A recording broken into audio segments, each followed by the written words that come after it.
Vous voyez, mes amis, la vérité sur le sujet est qu'une personne ne passe pas d'une marche bouillante avec Dieu dans une relation intime avec le Sauveur à une vie mauvaise en une nuit. C'est un processus lent et descendant. Ils commencent par compromettre la meilleure chose pour de bonnes choses, et cela ne met pas longtemps avant qu'ils ne compromettent les bonnes choses pour ce qui est mal. Il y a quelques années,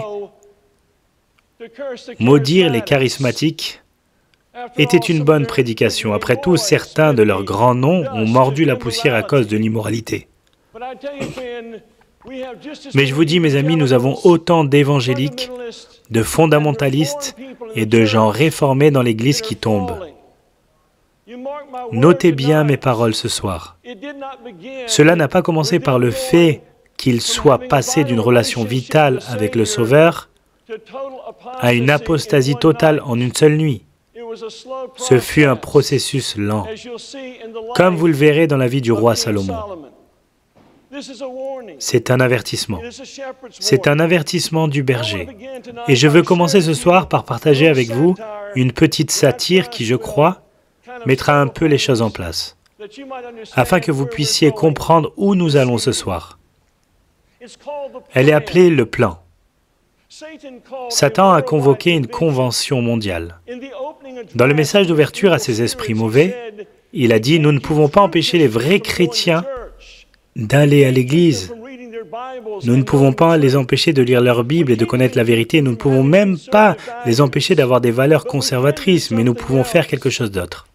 Nous pouvons les empêcher de construire une expérience intime et durable avec Christ.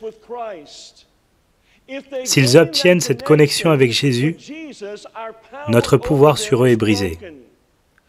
Donc laissez-les aller à l'église, lire leur Bible et avoir leur style de vie conservateur, mais voler leur temps, afin qu'ils n'aient pas le temps d'avoir une relation intime avec Christ. Voilà ce que je veux que vous fassiez, les distraire de l'attachement à Jésus-Christ et du maintien de cette connexion vitale tout au long de la journée. Comment ferons-nous ça, ont-ils demandé? Gardez-les occupés dans les choses non essentielles de la vie et inventez de multiples plans pour occuper leur esprit. Tentez-les à dépenser et dépenser et à emprunter et à emprunter, convaincre les jeunes épouses qu'elles doivent travailler et les maris qu'ils doivent travailler 6 jours par semaine pendant 10 à 12 heures par jour, afin qu'ils puissent se permettre leur train de vie. Empêchez-les de passer du temps avec leurs enfants. Tandis que leur famille se disloque, bientôt leur maison n'offrira aucune échappatoire à la pression du travail. Surstimulez leur esprit, afin qu'ils ne puissent pas entendre cette petite voix calme. Incitez-les à écouter la stéréo pendant qu'ils conduisent. Faites qu'ils gardent la TV, les vidéos ou les CD constamment allumés dans leur maison. Assurez-vous que tous les restaurants et magasins dans le monde diffusent constamment de la musique. Cela va brouiller leur esprit et briser leur union avec Christ.